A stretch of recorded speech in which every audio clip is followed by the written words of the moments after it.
The gunshot tore the dawn fog open. The horses screamed, reared, and the wagon canted hard, into the ditch.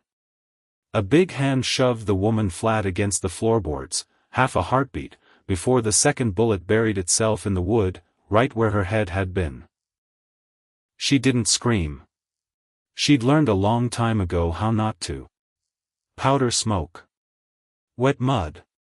Pine. In the tree lean to the west, a shape was reloading. Not road bandits. Road bandits don't know the exact day a woman rides out. The man knelt behind the wagon seat, rifle steady as stone, one sleeve already darkening, with a stain he hadn't noticed yet. Down in the ditch, half trampled into the mud, a scrap of paper lay folded once, waiting. 2 initials on it. Written by hand. The reins cracked. The wheels screamed against rock. And a third shot rang out behind them. The wind came down off the ridge like it had a grudge against Ashford Creek. March. Mud season. The kind of cold that didn't bite so much as settle. Into your knuckles. Into your knees. Into the corners of a person's chest, where the loneliness lived, quiet, patient, waiting for weather like this to remind you it was still there. Margaux Cobb stood behind the counter at Hargrove's General Store, flour dusted white across her forearms, and watched the window glass shudder in its frame. She'd been up since 4. Always was.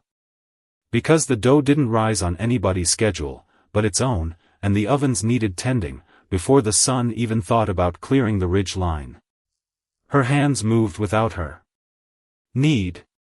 Fold. Turn. Knead again. 26 years old, and she could shape a loaf half asleep, blind, half dead on her feet, and it would still come out better than anything Otis Hargrove's last 3 hires had managed on their best day awake. Which was the whole reason he kept her. Not kindness. Never kindness. Just arithmetic. Her rolls brought customers 2 towns over. Everybody in Ashford Creek knew it, and nobody said thank you, because saying thank you to Margaux Cobb meant looking at her, actually looking, and most folks in this town had decided a long time ago that looking wasn't worth the trouble. The bell over the door rattled. Old Abner Pruitt shuffled in, smelling of tobacco, and horse and the particular sourness of a man who hadn't found reason to bathe since Tuesday. More of them butter rolls today. Made a double batch. She wrapped 6 in brown paper. Her fingers were quick. Practiced. Because quick hands meant less time standing there, while a man's eyes did their slow crawl up, from her boots. That'll be 12 cents. He counted it out coin by coin. Arthritis had folded his fingers into something like claws, and she watched him work at it, patient, because patience cost her nothing, and it was the one thing in this town she still had plenty of. "You're too good for this place, Miss Cobb." He said it the way he always said it. Half compliment, half complaint. "Big handsome girl like you. Somebody ought to marry you proper." She smiled the smile she'd built for exactly this moment. Pleasant. Distant. A door closing, so gently you almost didn't hear the latch. "I do just fine on my own, Mr. Pruitt." He left. The bell rattled again behind him, and the store went quiet except for the wind, and Margaux swept flour off the counter, and tried, hard, not to do the thing she always tried not to do. Which was count. 26 years old. 8 months in this town. 0 friends. She counted anyway. Because that was the trouble with quiet rooms. They gave a person nowhere to put the numbers, but straight through the middle of her own chest. The women at church looked through her like she was glass nobody bothered polishing. The men looked at her different. Longer. Lower. In ways that had her checking the storage room lock twice, before she blew out the lamp each night, because a woman built the way she was built apparently read, to certain men, as an invitation instead of a warning. She was wrong about that. Every single time. But some lessons you had to relearn on a schedule, whether you wanted to or not. The bell went off again. Hard this time. Not a customer's careful push, but a shove, 3 women crowding through the door at once, cheeks red from the cold, or from running, or from something that had them near breathless. Margaux. Margaux, have you seen this? Ruth Pemberton. Waving a paper like it was on fire. Behind her, Opal Ness and Cora Whitlock, both of them vibrating, with the particular energy of women who'd been the first to know something, and couldn't wait one more second to make sure they weren't the last to tell it. Seen what? This.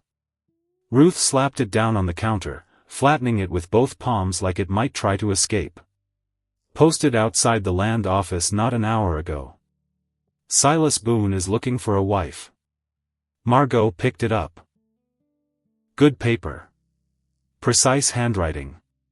The kind of penmanship that came from a man who didn't waste words, because he'd had to teach himself to write them properly, alone, with nobody standing over his shoulder correcting him.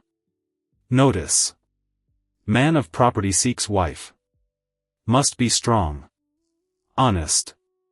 Willing to work hard, and ask fewer questions than most. No drunkards.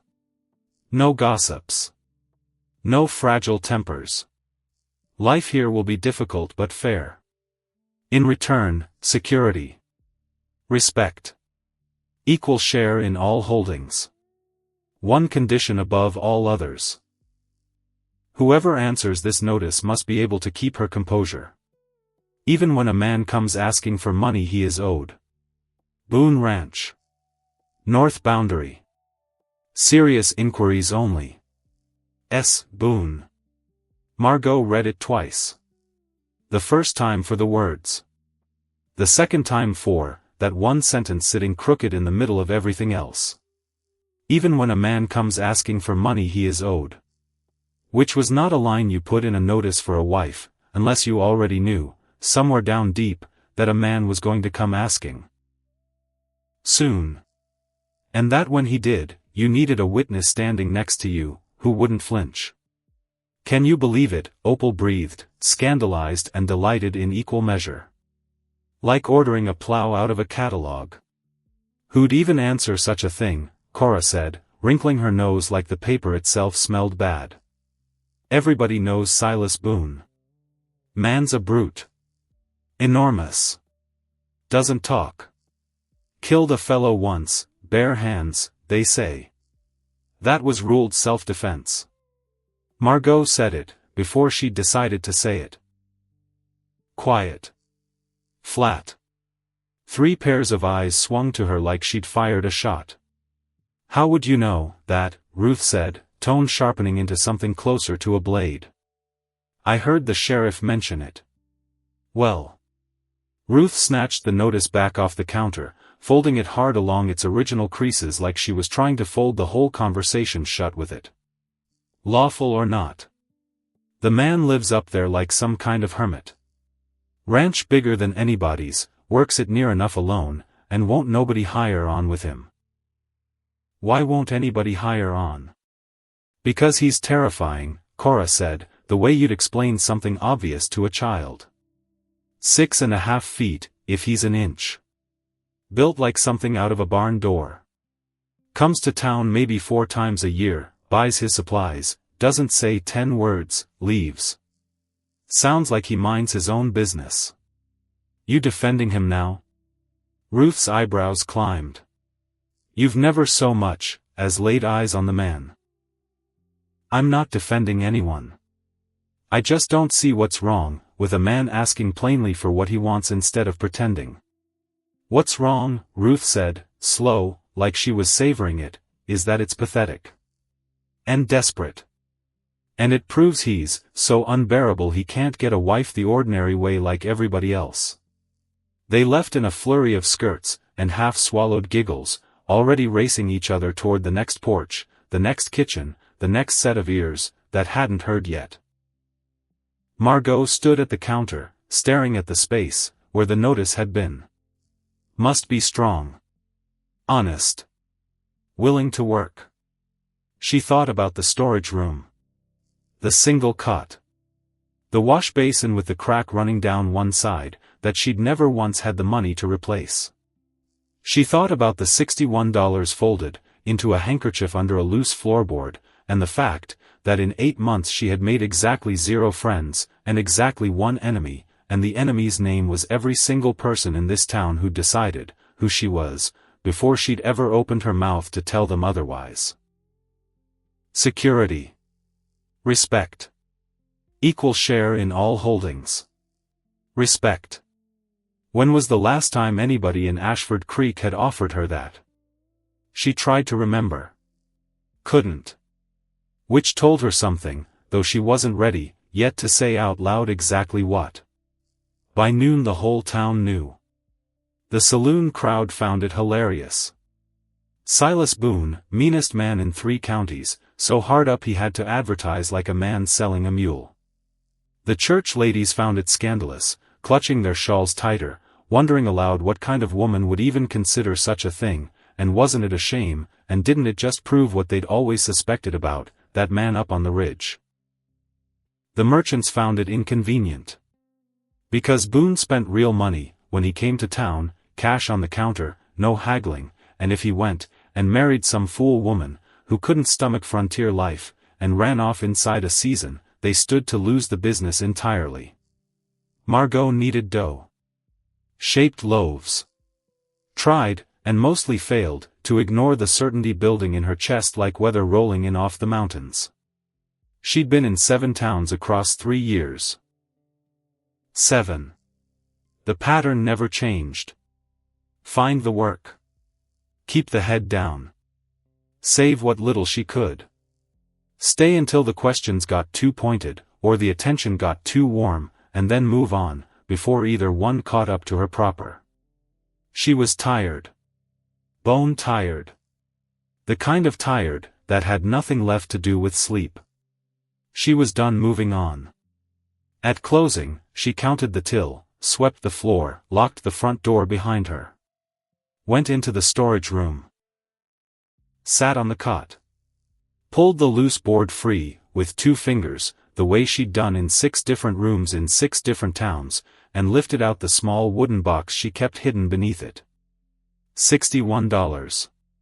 A deed to a scrap of land out east she'd never once laid eyes on. A silver locket she couldn't bring herself to pawn, because it was the last true thing left, from before everything went wrong. And a folded clipping, from a Millstone newspaper, 3 years old now, soft at the creases, from being opened and closed so many times. She didn't unfold it. Didn't need to. Woman saw it in connection with fraud investigation. Every word of it lived behind her eyes whether the paper was open or not. She closed the box. Slid it back beneath the floor. Pulled out a fresh sheet of paper instead, and a stub of pencil, and sat there a long moment, before she began to write. Because the ride to Boone Ranch, she'd been told, took nearly 4 hours. Because she had 1 day, maybe, before the questions in this town caught up to something she couldn't outrun a 4th time in this same territory. Because $61, and a scrap of unseen land, and a dead woman's locket did not add up to a future. Not one worth having. So she wrote. The ride out took her before dawn. She told Hargrove she needed the day for personal business. Borrowed a horse, from the livery, said she was visiting a sick friend to the north, paid the boy double to keep his questions to himself.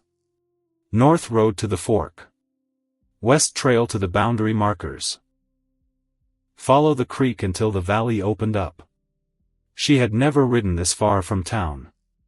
The scrub gave way slowly to pine. The air went sharper, cleaner, colder with every mile, until the mountains rose up ahead of her, still capped white even this late in March, and something in her chest loosened just slightly at the size of it all. The sheer size.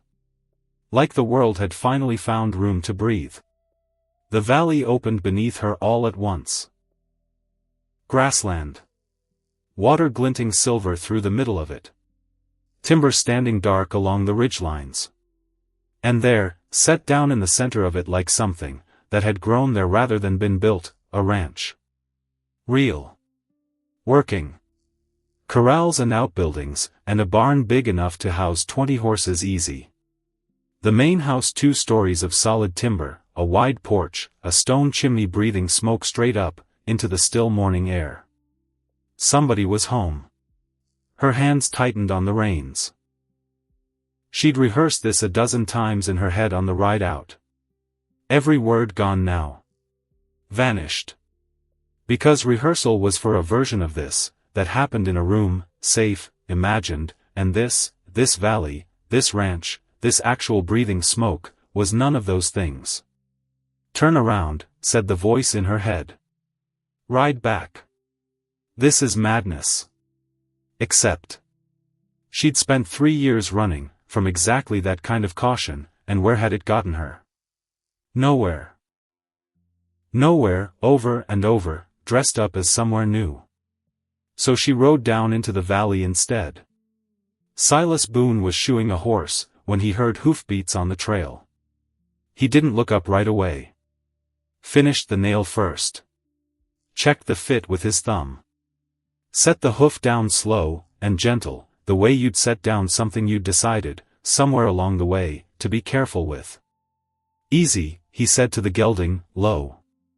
The horse settled. Only then did he turn. A woman sat a borrowed livery horse at the edge of his yard.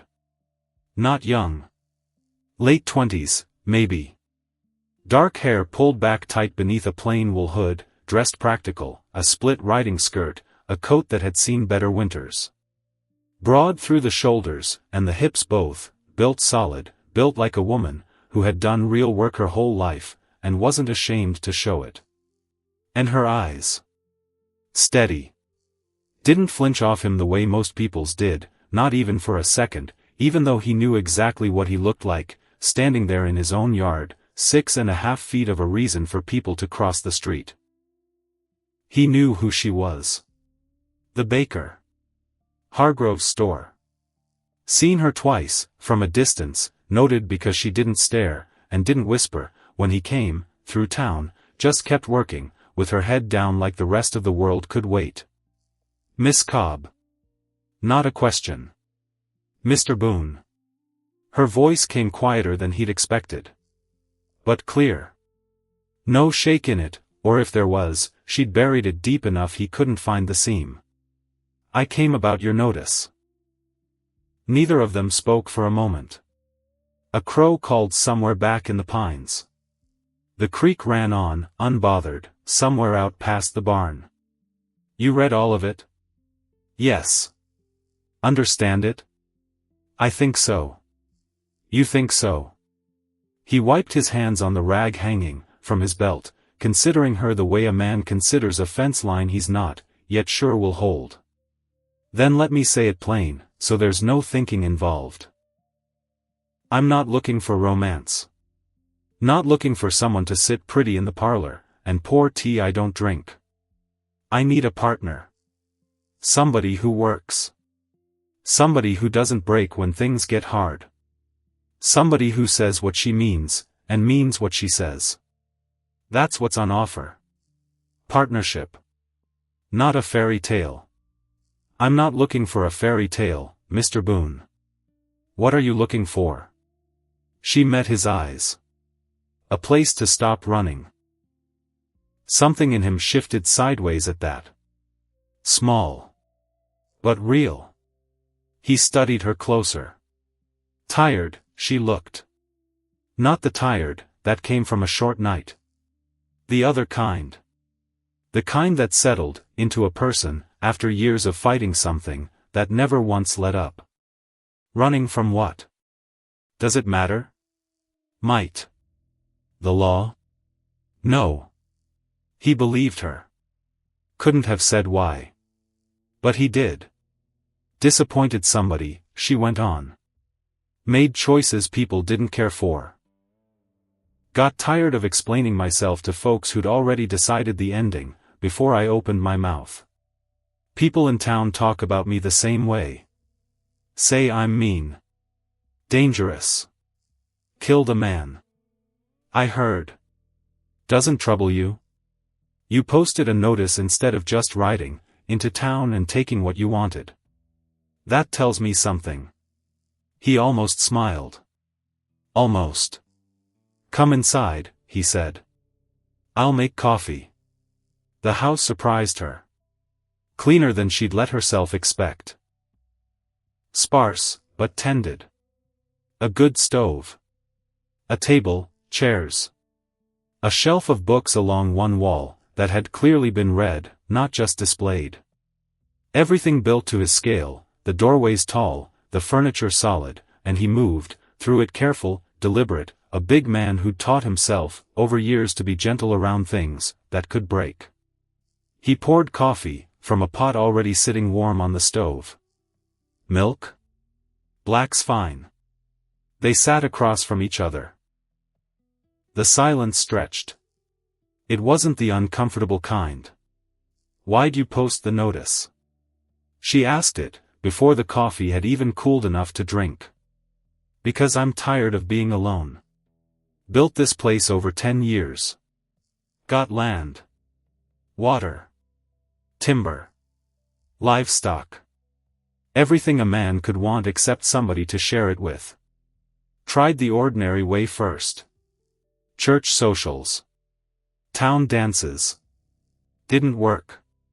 Why not? He gestured at his own frame, flat, without self-pity. I make people nervous. Always have. Too big. Too quiet. Women look at me, and see something, that might hurt them. Have you ever hurt anyone, who didn't deserve it?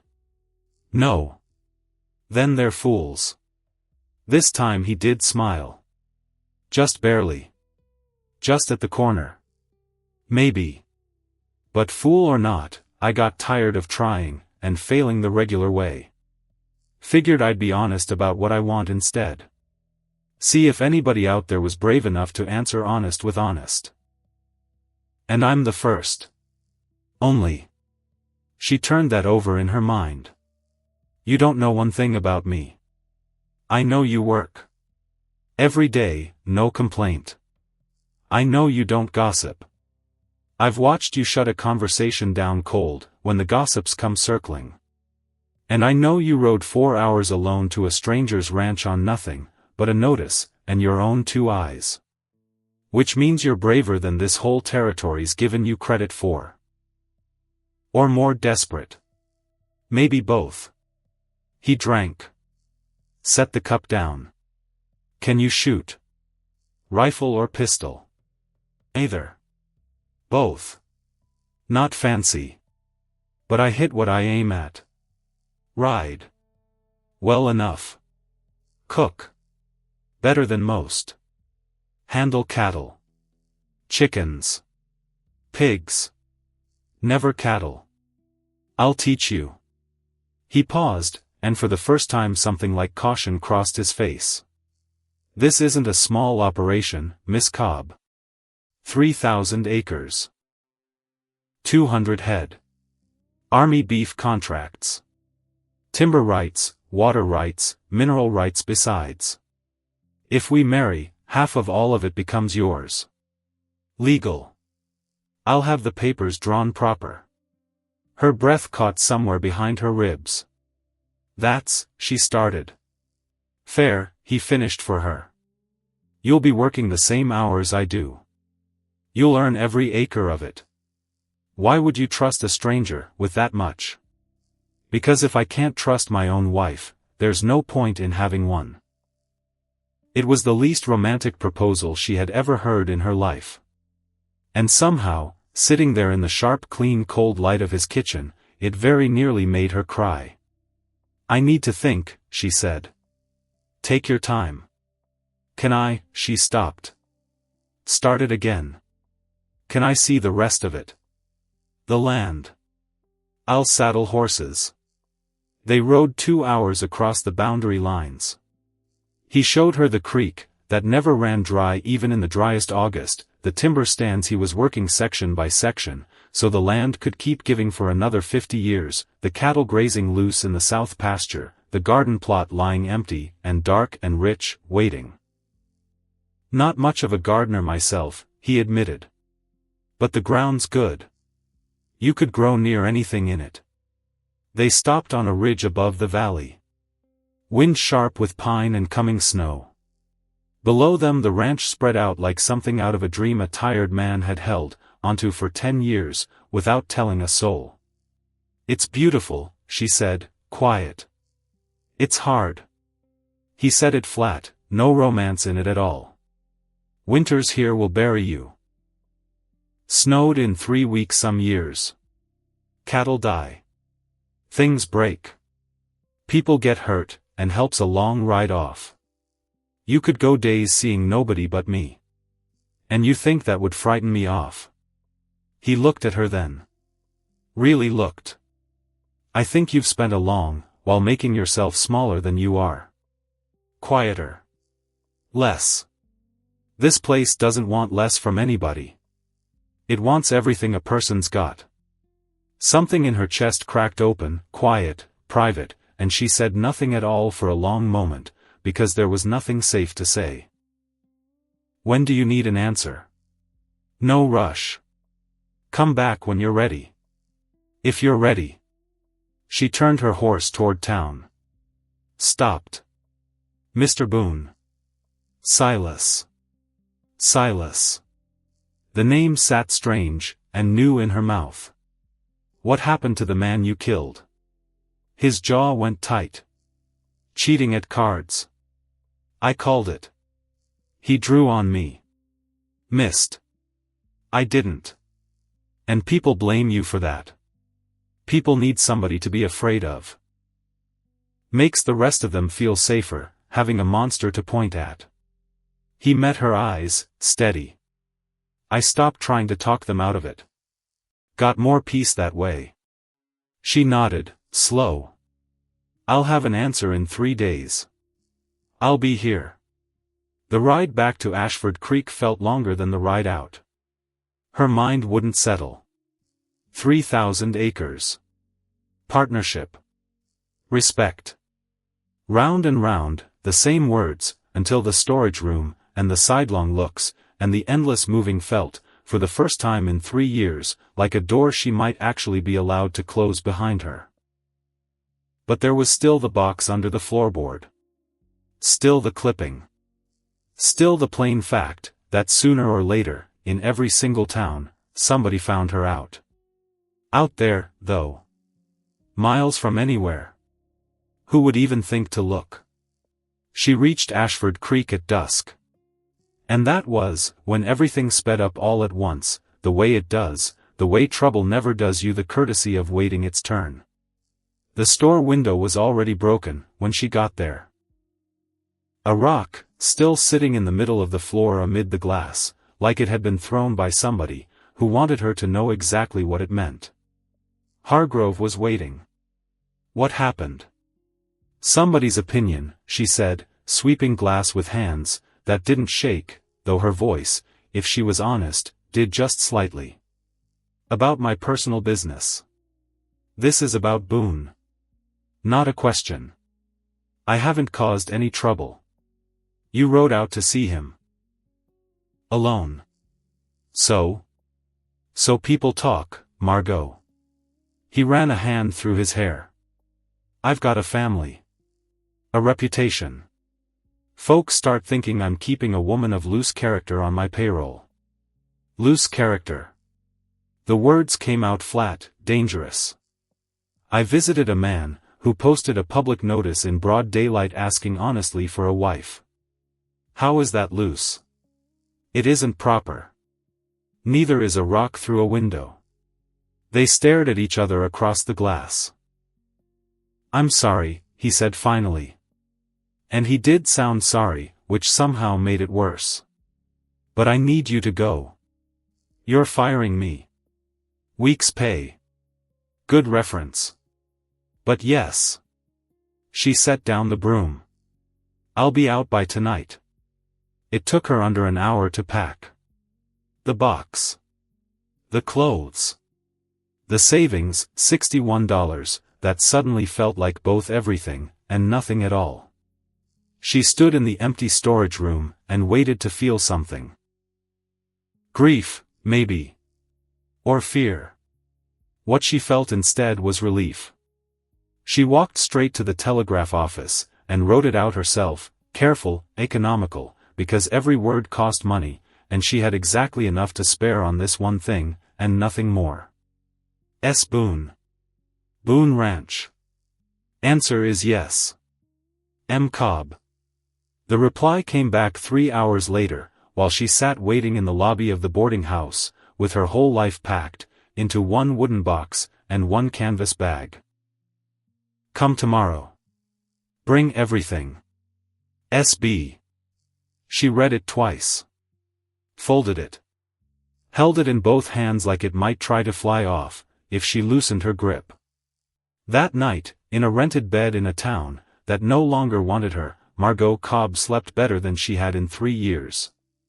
Silas was waiting at the boundary line the next afternoon, a packhorse standing patient beside him, already loaded, already there, before she'd said a single word about needing one. That detail. The forethought of it. The simple fact that he'd assumed she'd have belongings worth the trouble of carrying properly. Something in her chest went warm at that, warmer than she'd expected, warmer than made any kind of sense for two people who'd known each other exactly one day.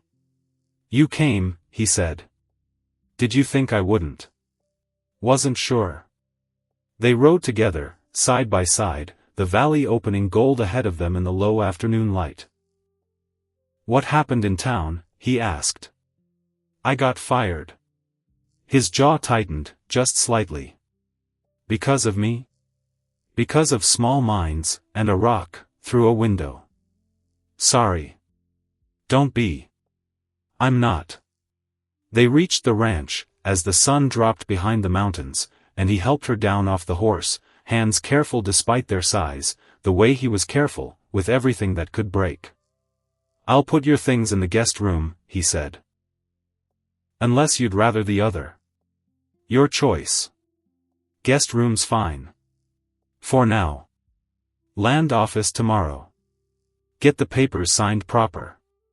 Then the judge, if you're still of a mind. I am. He nodded, hesitated, the first hesitation she'd seen out of him yet. This is going to be hard, Margaux. Harder than you think. I need you to hear that before we ride into town tomorrow. I've done hard before. Not like this. She looked up at him, this careful, enormous man who'd built an entire kingdom out of nothing, but 10 years, and his own 2 hands, and had somehow still found room left, over to be afraid of asking anybody to share it. Then I'll learn, she said. The land office in town smelled of old paper, and pipe smoke, and every chair in the waiting area was already full, when they walked, through the door. Word had traveled ahead of them, the way word always did in a town this size, faster than any horse. Thomas Pruitt, the clerk, peered at them over the top of his spectacles like they'd tracked something unpleasant in on their boots. This is highly irregular, Mr. Boone. What's irregular about filing a marriage contract? The terms. Pruitt tapped the papers, with one ink-stained finger. Equal ownership of all holdings. That's not standard practice. Most men retain. I'm not most men. Silas leaned forward, just enough that the chair beneath the clerk creaked, as the man instinctively pushed back. Are the documents legal? They're legal. Just unusual. Then file them.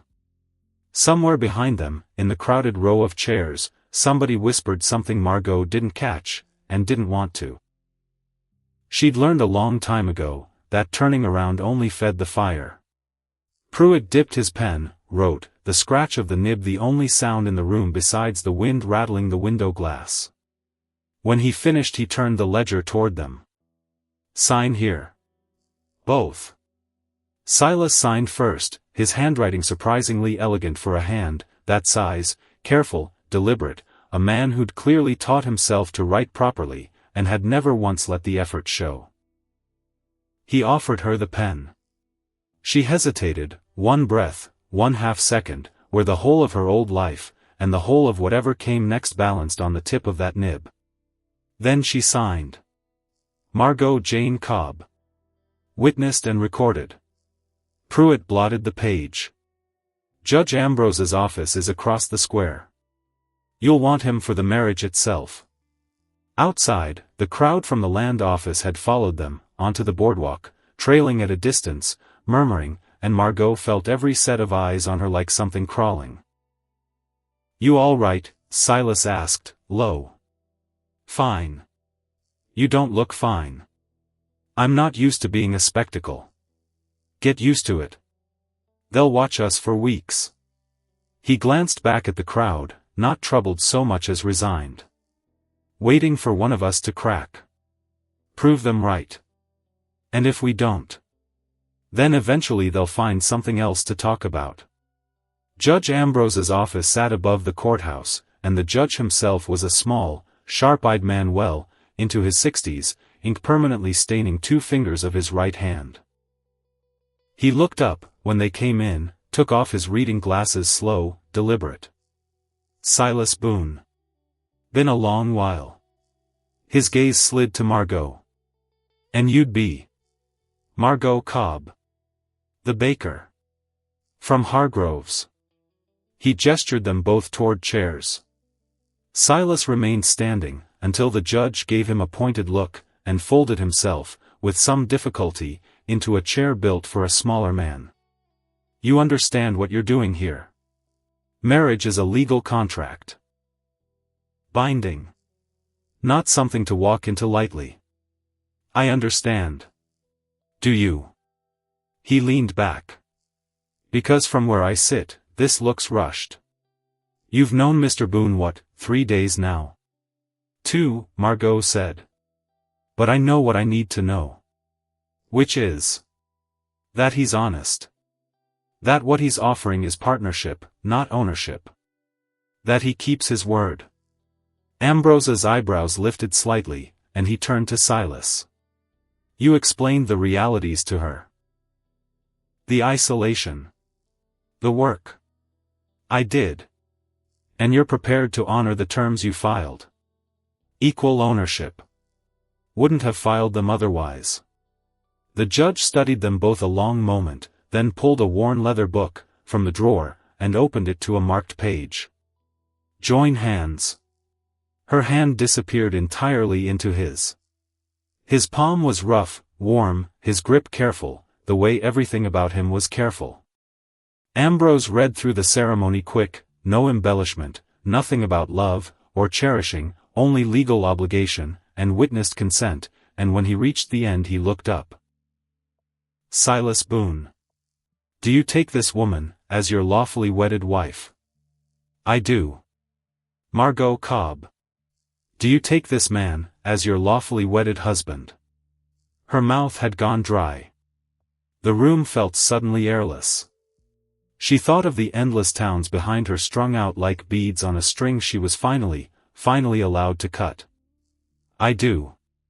"Then by the authority vested in me by this territory, I pronounce you married." 2 clerks appeared, from the back room, signed as witnesses, vanished again just as quick. "That's it. You're legal." Silas reached for his money purse. Ambrose waved him off. "No charge. Call it a wedding gift." He closed the book.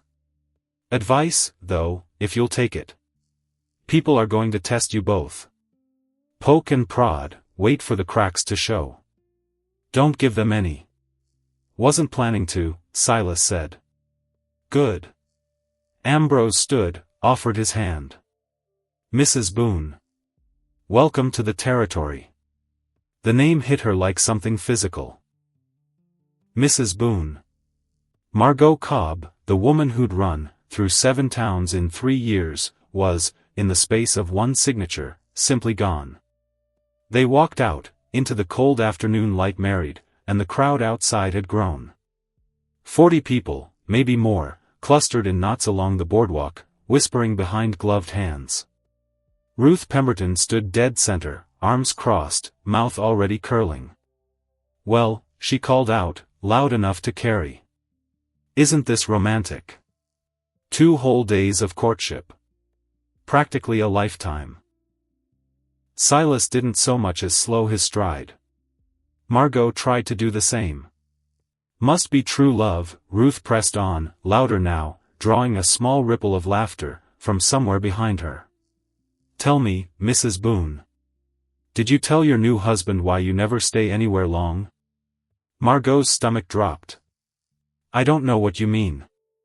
Don't you? Ruth's smile went sharp as broken glass. Because I have a cousin, out past Millstone. Writes very detailed letters. The ground seemed to shift beneath her. I've never been to Millstone. That's not what my cousin says. Says there was a woman there. Ran off after some trouble, with money at the bank. Fraud, she called it. Matched your description down to the last detail. Your cousin's mistaken. Is she? Ruth's gaze slid to Silas, satisfied, poisonous. You might want to ask your new wife about her past, Mr. Boone. Before you find out the hard way. Silas's jaw had gone to stone. He looked down at Margaux, and for one unbearable second there was a question sitting plain in his eyes, and she had no voice left to answer it with. We're leaving, he said, and took her arm, gentle but immovable, steering her toward the horses, while behind them Ruth Pemberton's voice rang out one last time, triumphant. That's what I thought. Running again, are we, Mrs. Boone? How long before you run from him too? Margaux mounted with hands that wouldn't hold still. They rode out of Ashford Creek at a trot that broke, within 100 yards, into something closer to a flight, and neither one of them said a single word, until the ranch stood dark against the mountains ahead. They reached the barn just as the last light went out of the sky. Silas swung down first. Turned. Looked at her a long moment, and she braced herself for the question. For the accusation. For the end of the whole fragile, foolish thing they'd built in 2 days out of nothing, but honesty and desperation. Instead, from the direction of the house, a shape detached itself from the shadow of the porch, and started toward them at a fast, uneven walk. Sheriff Coyle. Hat still on. A folded paper clutched in one fist. Boone. He nodded once, breathless from the walk, or from the ride he'd clearly taken to get here ahead of dark. His eyes moved to Margaux, and something in his expression made her chest go tight, before he'd said one more word. Mrs. Boone. Glad I caught you both together. Sheriff. Silas's voice had gone flat, careful. Something wrong. Telegraph came through this afternoon. Coyle held up the paper, didn't hand it over yet, just held it there like it weighed more than paper had any right to. Marshal's office out of Millstone. Inquiry on a woman matching your description, Mrs. Boone. Wanted for questioning in a fraud case going back some 3 years now. The world tilted, slow, silent, the way it had the moment Ruth Pemberton had said the name of that town out loud on the boardwalk. There's one more thing, Coyle said, and his eyes went to Silas now, steady, deliberate. Bank that filed the inquiry. First Trust of Millstone. He let that sit a second, before he finished it. Same bank holding the paper on this ranch, Boone. Same one your notes due to, come fall. Silas didn't move. Didn't speak. But something behind his eyes had gone very, very still. The stillness of a man realizing, all at once, that the 2 separate storms he'd been watching, from 2 separate horizons had just, without warning, become one and the same weather bearing down on everything he had. The telegraph paper sat on the kitchen table between them like something that might catch fire, if either one of them looked at it too long. Coyle had left an hour back. Rode off into the dark, with his hat pulled low, and a promise that didn't sound much like a promise at all. I'm not wiring back tonight, he'd said. Not tomorrow either. Give myself a few days to lose the thing in a stack of paperwork. But Boone. Mrs. Boone. That's all the time I can steal you. A few days. Not weeks. Then he was gone, and it was just the two of them, and the fire, and the paper, and everything neither one of them had said yet. Silas hadn't sat down since Coyle left. He stood by the window instead. Arms crossed. Staring out at a yard he couldn't actually see, because the night had swallowed it whole an hour ago. Which meant he wasn't looking at the yard at all. He was looking at nothing. Thinking through something. And Margaux had learned enough about this man in 2 days to know, that when he went quiet like this, the quiet wasn't empty. It was working. Say something, she said. Don't know what to say. Then ask me what you want to ask. He turned.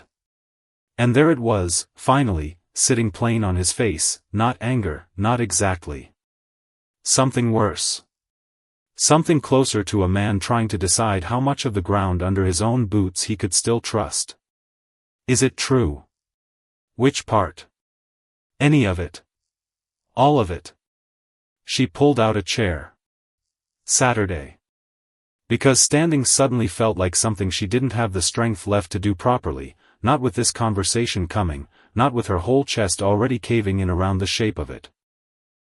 I worked at First Trust of Millstone. 3 years. Clerk. Good with numbers, better than I had any right to be for a girl, who never finished school past 12. There was a man there. My supervisor. Name was Edgar Renwick. Silas didn't move. Didn't blink. He was moving money. Small amounts, spread out over accounts, quiet enough that nobody noticed for the longest while. Except I noticed. Because it was my job to notice, and because the numbers didn't sit right, and once a number doesn't sit right for me it never goes back to sitting right again, not until I've chased it down to the bone. What did you do? Reported it. To the bank president himself. Thought that was the end of it. Thought somebody in charge would look at the ledger same, as I had, and see exactly what I'd seen. And 3 days later there was an investigation. Except it wasn't into Renwick. Her voice had gone thin, stretched, the way a rope goes thin right before it snaps. It was into me. The fire popped. Neither of them looked at it. He'd built a trail, she said. Weeks of it, maybe months, I never knew how long he'd been laying it down, before I ever caught wise. Falsified entries. My clerk code on transactions I never once authorized. By the time I understood what was happening it was already finished happening. His word against mine, and his word came wrapped in 15 years at that bank and a wife, and 3 children, and a pew at the front of the church every single Sunday. So you ran. So I ran. She looked up at him. Didn't flinch away from it, not this part, not the part that mattered most. Because staying meant prison for something I never did. And I was 23 years old, and alone, and I did not know one single soul in that town who'd stand up next to me and say different. Silas crossed the kitchen. Slow. Pulled out the chair across from her and sat down in it heavy, like a man setting down a weight he'd been carrying since Coyle rode off. That bank, he said. First Trust. Yes. Holds the note on this ranch. Her stomach dropped clean through the floor. What? 3 years now. His jaw worked, once, twice, before the rest came out. My father took the loan out, before he passed. Expansion money, for the herd, for the second barn. I've been paying it down ever since. Slow. Steady. Never missed a payment in my life. Then why would they? Because 6 weeks ago the terms changed. He said it flat. Careful. The voice of a man laying out facts he'd already gone round, and round with alone, late at night, long before she'd ever ridden into his yard. New payment schedule. Steeper. Said there'd been some kind of clerical review, some correction on the original paperwork.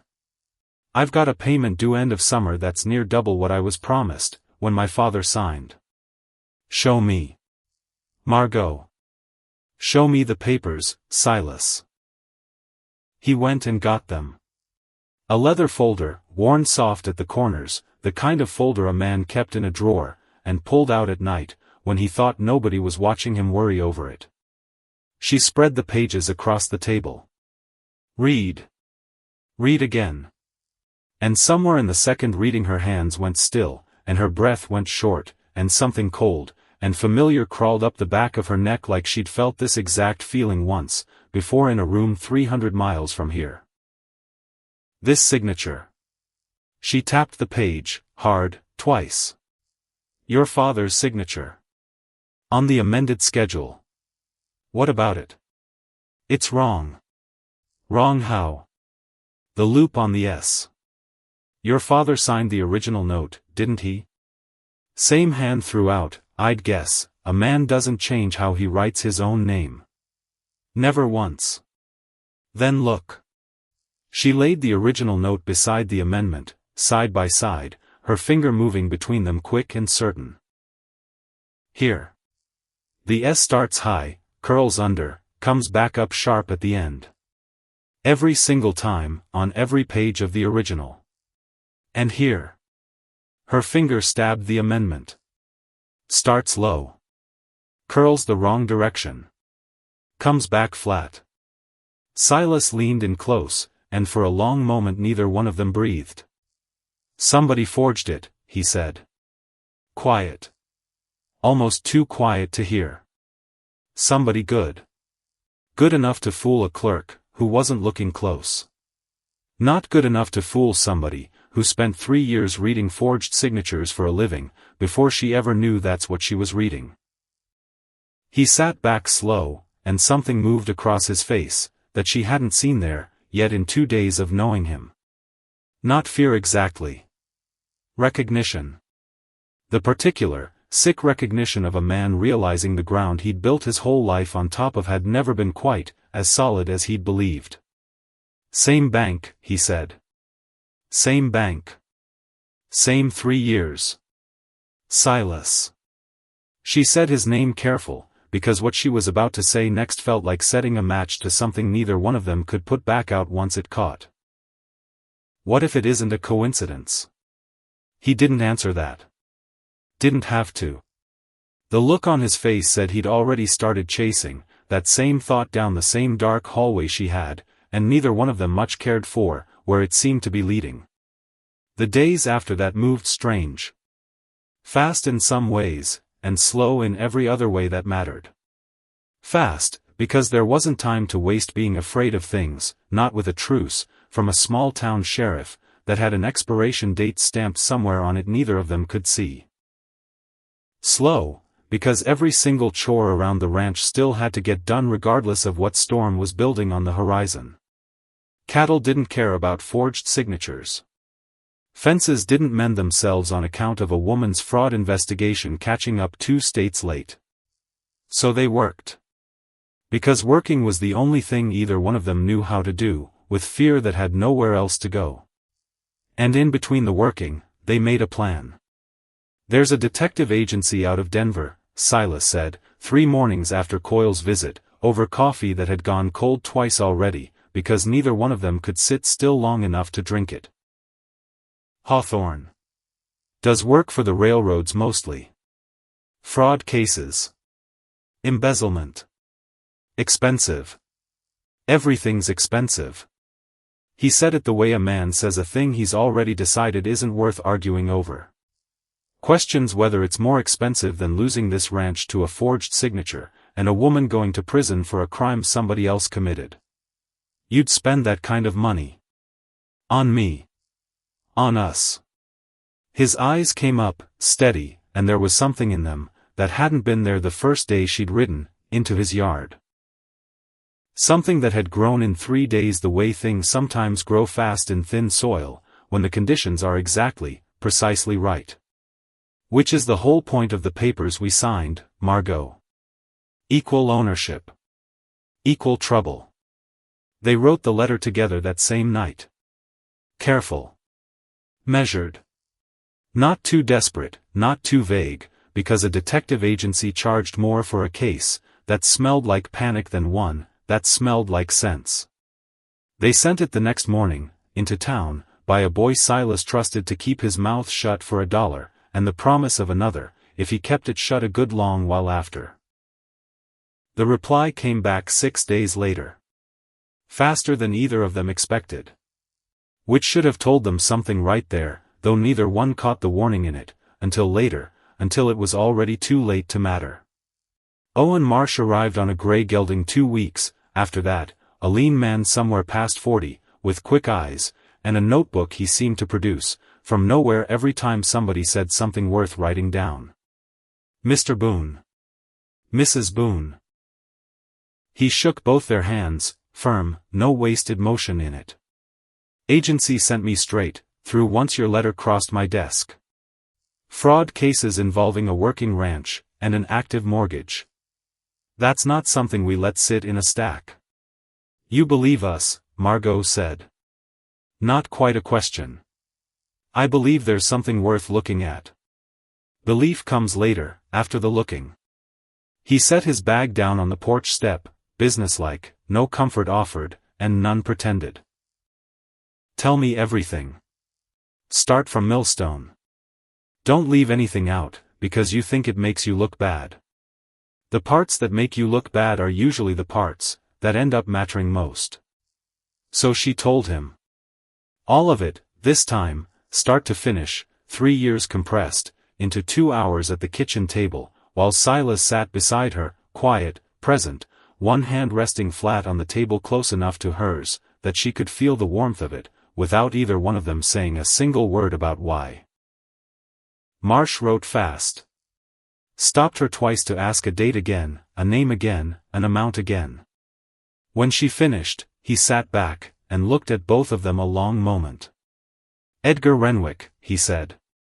That name mean anything to you, Mr. Boone? Before 3 weeks ago, I mean. Silas went very still. Should it?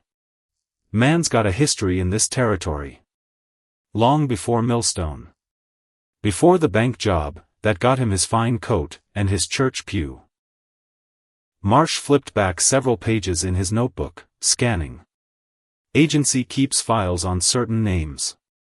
His is one of them. On account of a water rights swindle up near the northern counties. 11, 12 years back now. The room had gone very quiet. What counties? Silas said. Low. Careful. The voice of a man bracing for something he already half suspected was coming. This one, 4-1. Margaux watched something move behind Silas's eyes. Old. Buried deep. A door he hadn't opened in a long, long time getting shoved open all at once, without warning, without his say in the matter. There was a man, Silas said, slow, like he was pulling the memory up out of somewhere it had been sitting untouched for over a decade. Came through when I was 14, maybe 15. Talked to my father about the creek. Said the water rights on our northern boundary weren't filed proper. Said he could fix it. For a fee. Papers to sign. Your father signed them? Almost. Silas's jaw was tight now, tight enough Margaux could see the muscle working under his skin. My mother wouldn't have it. Made him take the papers to the land office first, have them checked, before he put his name to a single line. Turned out the rights were filed just fine. Man who came through was selling a fix for a problem that never existed. You remember his name? No. Silas shook his head, slow. I was a boy. Wasn't paying it that kind of mind. But you'd remember the description. If I described him. Silas nodded, once. Marsh described him. Height, build, the particular way a man like that carried himself, smooth, unhurried, a salesman's calm laid thin, over something colder underneath. Silas didn't say anything for a long moment. Just sat there, staring at nothing, the way he'd stared out the dark window the night Coyle rode off, with his telegraph paper. "That's him," he said finally. "That's the man." Nobody spoke for a while after that. Because there wasn't, right then, anything simple left to say. Which was its own kind of terrible. The three of them just sitting there at that kitchen table, while the fire cracked, and the wind found its way in, through the gap under the door, everybody doing the same silent arithmetic, and none of them liking the sum they kept arriving at. He tried it once, and failed, Marsh said eventually, breaking it. "Your family caught it in time. Whatever he took away from that failure, Mr. Boone, it seems he came back smarter. And patient.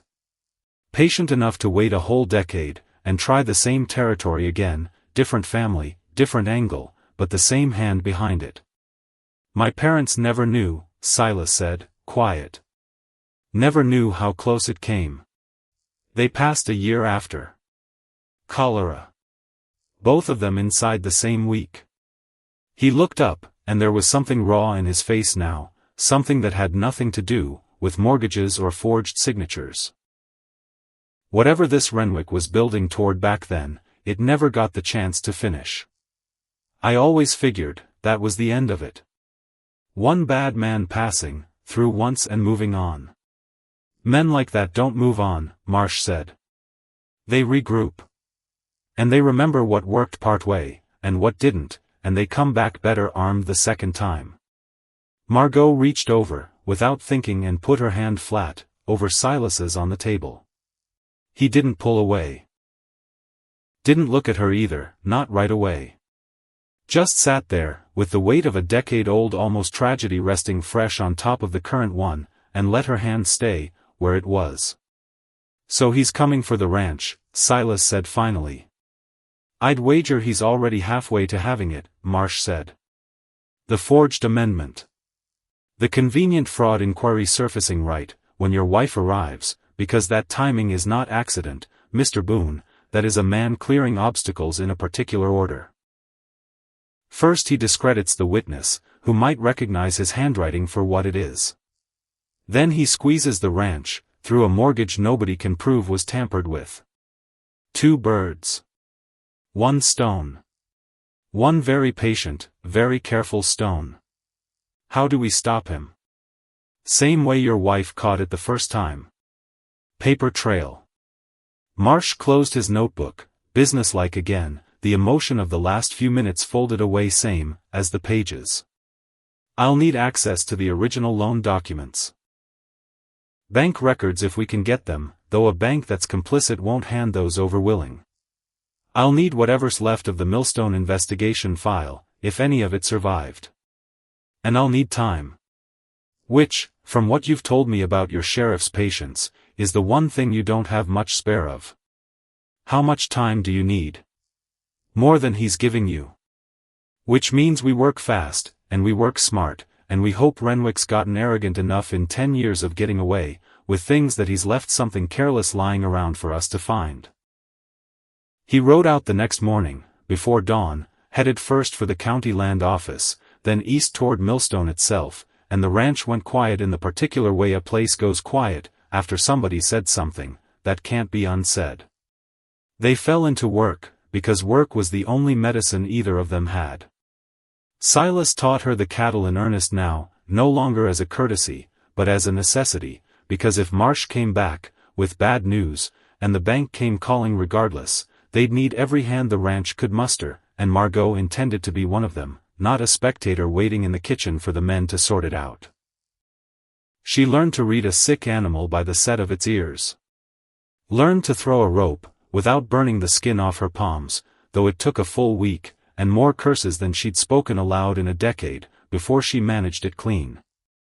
Learned the rhythm of the place, feed at dawn, check fences by mid-morning, mend whatever the night had broken, and always, always, watch the horizon for weather that could turn a good day bad in the space of an hour. "You're picking this up faster than I expected," Silas told her one morning, watching her cut a calf clean from the herd for inspection, no hesitation in her hands at all. "Had good motivation. Which is not looking like a fool in front of my husband. He almost smiled. She was starting to know the shape of his almost smiles now, the particular tilt at the corner of his mouth, that meant more, coming from him, than most men's whole grins meant coming from them. "You're doing fine," he said. Fine wasn't grand. But it was honest, and honest, she was learning, was the only currency this man dealt in, and it suited her better than flattery ever had.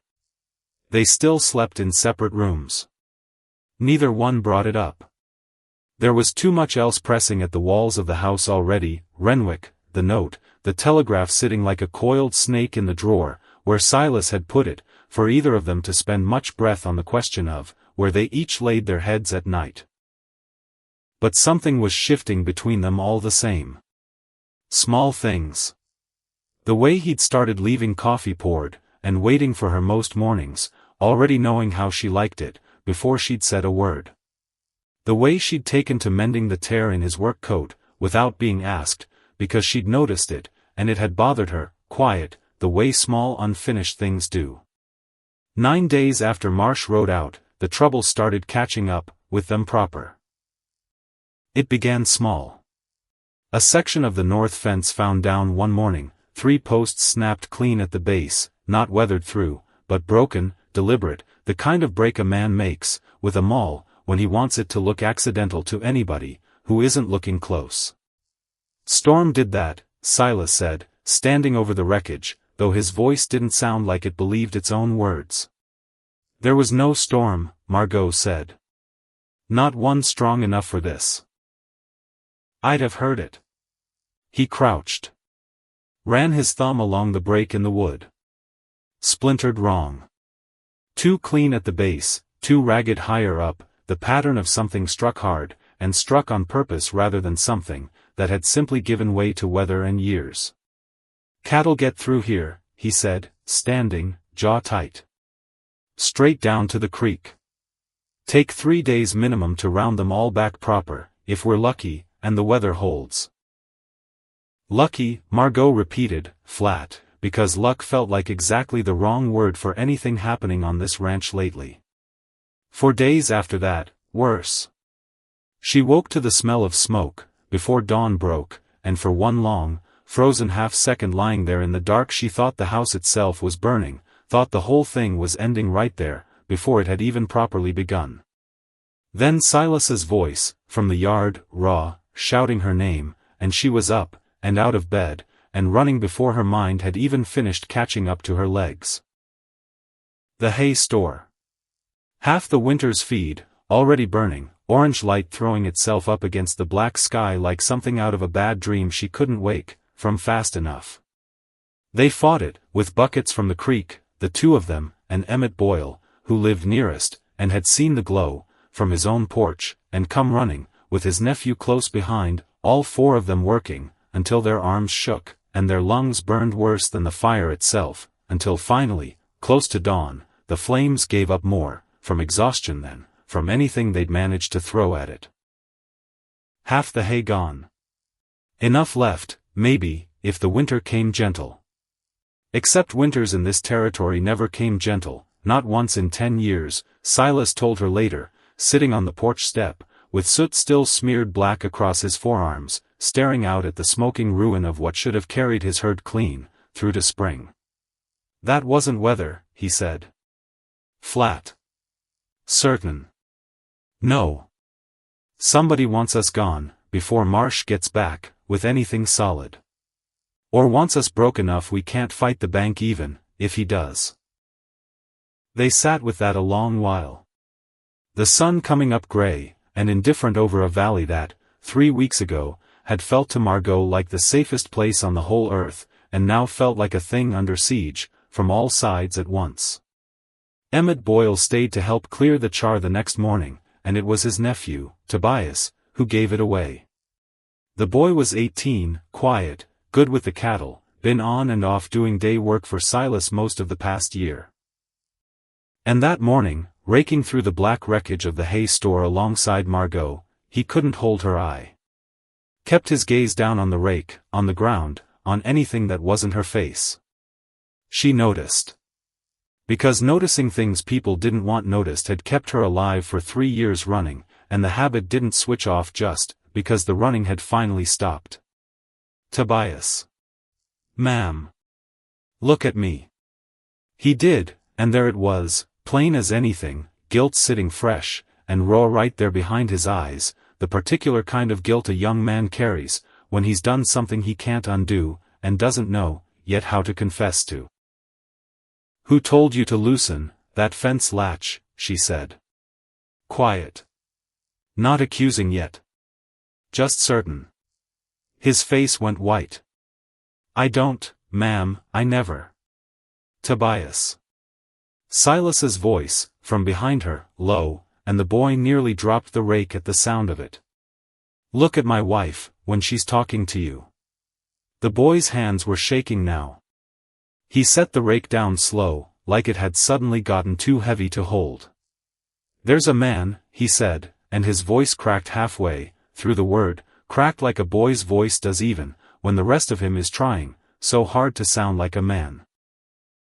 "Comes through Ashford Creek every couple weeks. Plays cards at the saloon. I owed him. Owed him bad, Mr. Boone, more than I could ever pay working day wages the rest of my natural life." "How much?" Silas said. $40.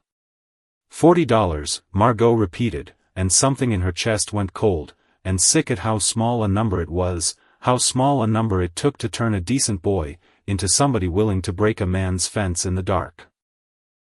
"He said if I just loosened the latch. That was all, the first time. Said nobody'd even notice, said it wasn't stealing, wasn't hurting nobody, just a latch. $40 gone, just like that, and I was so relieved I didn't ask what it was for." His voice dropped, shame thick in it now. "Then he came back. Said there was more owed. Said next time it needed to be the hay. You burned it. I didn't mean for it to catch, that big, I swear it, I only meant to." He stopped. Pressed the heel of his hand hard against one eye. "I didn't know what else to do, Mr. Boone. He said if I didn't, he'd go to the sheriff about the first $40. Say I'd stolen it off him at cards instead of the truth. Said nobody'd believe a hired hand over a man with money in his pocket." Silas's hands had curled into fists at his sides, and for one long moment Margaux thought the boy might actually be in some physical danger standing there in the yard, the size of the man looming over him, the fury plain, and simmering just under the surface. She stepped between them. Not thinking about it. Just did it, the way you step in front of a thing, before you've weighed whether it's wise. "What's the man's name?" she said. Steady. To the boy, not to Silas. "Cutter. Cutter Doyle. That's all I ever heard him called."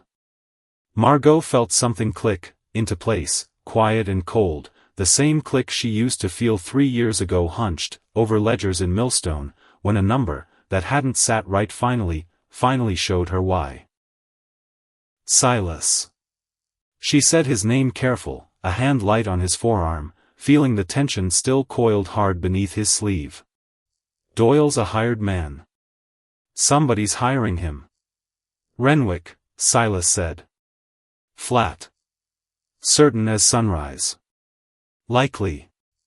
He looked past her, at Tobias, who stood there shaking, waiting for whatever punishment was coming, resigned to it already, the way a boy resigns himself to a beating he believes he's earned. "You could have come to me," Silas said, and his voice had gone quieter now, some of the fury draining out of it, replaced by something closer to weary disappointment, which somehow landed harder on the boy than anger would have. "Told me you were in trouble. I'd have found a way to help. I was ashamed, sir. Ashamed's cheaper than what you nearly cost us." Silas's jaw worked. "Cheaper than what you did cost us.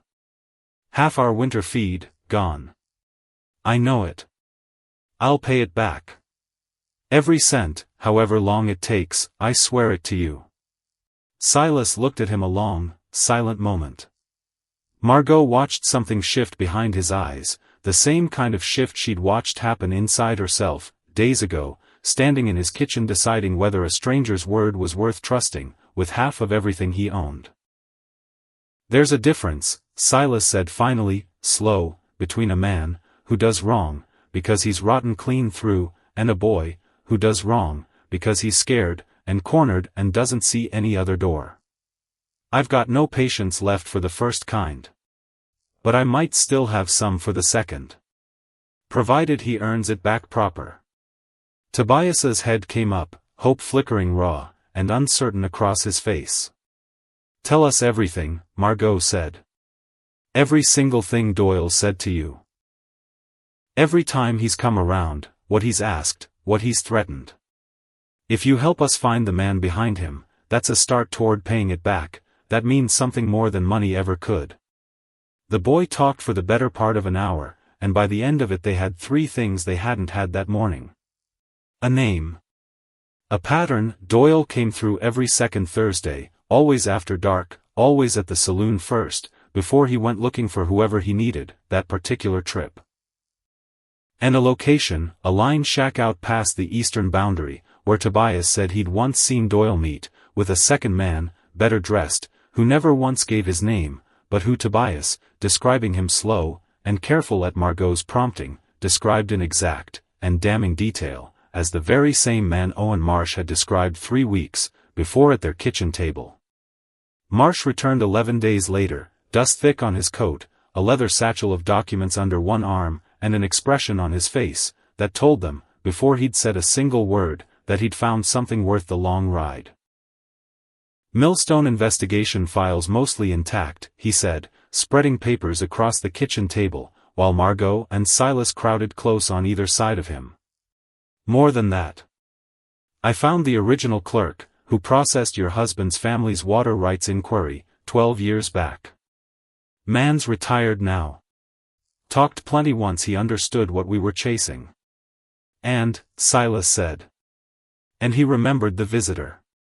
Remembered him well, on account of the man came back a second time, that same year, tried the identical trick on a different family up the valley. That family didn't catch it in time the way yours did." Marsh's mouth thinned. "Lost 40 acres of prime bottomland, before anybody understood what had happened. By the time they did, the man who'd sold them the fix was long gone. Different name that trip. But the clerk's description matches. Renwick. I'd stake my reputation on it." Marsh pulled a folded document from his satchel, laid it flat. "This is the amended mortgage schedule on your ranch, Boone. I had a forensic hand in Denver examine it against your father's confirmed signature, from the original note. Same conclusion your wife reached at this very table, weeks back, only now it's got a professional's name attached to it. That signature's forged. Not a close forgery either. A rushed one. Whoever did it was confident nobody, with a trained eye, would ever look close enough to catch it." "Confident," Margaux repeated. "Because he thought I'd already be discredited. Or gone. Which brings me to the second thing." Marsh's face went graver. "The fraud inquiry against you, Mrs. Boone. I went looking for where it originated. It wasn't the bank that filed it, with the marshal's office originally, 3 years back. Records show it came through a private complaint. Signed." He turned the page toward her. Margaux stared down at the name at the bottom of the old complaint form, and something in her went very cold, and very still, and very, very certain. "Edgar Renwick. He filed it," she said. Barely a whisper. 3 years ago. Before I'd even finished packing to run. He'd already set the whole thing in motion. Looks that way." "Why?" Silas said, and there was something dangerous building low in his voice now, something Margaux hadn't heard from him yet, not even the night of the fire. "Why go after her at all? He'd already gotten what he wanted out of the bank in Millstone. Why chase a clerk 3 states away, who caught him at it?" Marsh considered that a moment before he answered. "Because she caught him," he said simply. "And men like Renwick, in my experience, don't forgive being caught. Even when the person who caught them never manages to prove it. Especially then, maybe. Because the fear of it never fully leaves them. There's always some part of a man like that lying awake at night, wondering if the one witness, who saw clean through him might resurface someday, with the wrong piece of paper in hand. Nobody spoke for a moment. So this was never only about my ranch, Silas said slowly, working it through out loud. It's about making certain she never gets the chance to prove what she saw. Discredit her here, same as he discredited her there. Keep her running, so long she never has the standing to speak against him in front of anybody who matters. And take the ranch besides, while he's at it, Marsh said. A man like Renwick doesn't waste a good opportunity just because it's got two purposes instead of one. Margaux sat down slow in the chair behind her, the weight of it finally landing somewhere real in her chest. 3 years. 3 years of running, of towns and storage rooms, and sidelong looks, and the whole time it hadn't been fear catching up to her at random. It had been a man, deliberate, patient, making certain it would. We have enough now, she said, quiet. Don't we? Enough to go back. Enough to start, Marsh said carefully. Not enough yet to finish. I need the original ledgers, from Millstone, the actual falsified entries, cross-referenced against your testimony, and against this mortgage forgery, to show a judge this is one man's pattern stretched across years, and states rather than two unrelated troubles, that happen to share a villain's name by coincidence. That means going back. To Millstone. In person. Silas's hand found Margaux's under the table, steady, certain. Then we go, he said. There's a train out of the county seat, Marsh said. Runs twice weekly. You'll want the Thursday crossing, gets you into Millstone inside 3 days, with the connections. Thursday, Margaux repeated, and something cold moved, through her, quiet, half-formed, before she'd even fully understood why. Tobias said Doyle comes through every second Thursday. The three of them looked at each other across the table, and the same thought landed in all of them at once, silent, unspoken, the particular dread of people who've learned, the hard way, that coincidence rarely means what it pretends to mean. They left for the train station 4 days later, before dawn, the wagon loaded light, a single trunk, Marsh's satchel of documents wrapped tight in oilcloth against the weather, and the two of them sitting close together on the bench seat, while Emmett Boyle drove, Tobias riding alongside on horseback, insisting, over both their objections, that he come along, as far as the depot. Least I can do, the boy had said, jaw set stubborn in a way that reminded Margaux, uncomfortably, of Silas himself. Won't sit safe at the ranch, while you two ride, into whatever's waiting on that road. The morning came up gray, and cold, mist still clinging low along the creek bottoms, the road ahead of them cutting, through stands of pine, so thick the light barely made it down between the trunks. Margaux felt it, before she understood why she felt it. A tightening low in her stomach. The particular, animal certainty of a person, who has spent 3 years learning to read danger in the shape of a quiet road. Something's wrong, she said, low, to Silas. What do you mean? I don't know. Just, wrong. He didn't dismiss it. 3 weeks of forged signatures, and burned hay had taught him better than that. His hand moved, slow, toward the rifle stowed beneath the wagon seat. Which was when the first shot cracked out, from the tree line. Emmett hauled hard on the reins, the horses screaming, rearing, the wagon jerking sideways, so violent Margaux nearly went clean off the bench, before Silas's arm caught her, hauled her down flat against the floorboards even, as he came up, with the rifle in the same motion, faster than a man his size had any right to move. Down, he shouted. Stay down. A second shot. Splintered wood off the wagon rail not 6 inches, from where her head had been a heartbeat before. Tobias's horse screamed, reared, and the boy fought it down, with hands gone white-knuckled, shouting something Margaux couldn't make out, over the ringing in her own ears. "Two of them," Silas said, low, urgent, scanning the tree line. "Maybe three. West side." "Doyle," Margaux breathed. "Wouldn't wager against it." Emmett had the horses under some rough control now. The wagon canted hard, into the ditch, but not overturned, and Silas was up on one knee behind the bench seat, rifle steady despite the chaos, waiting, watching the tree lean for a shape to show itself. It did.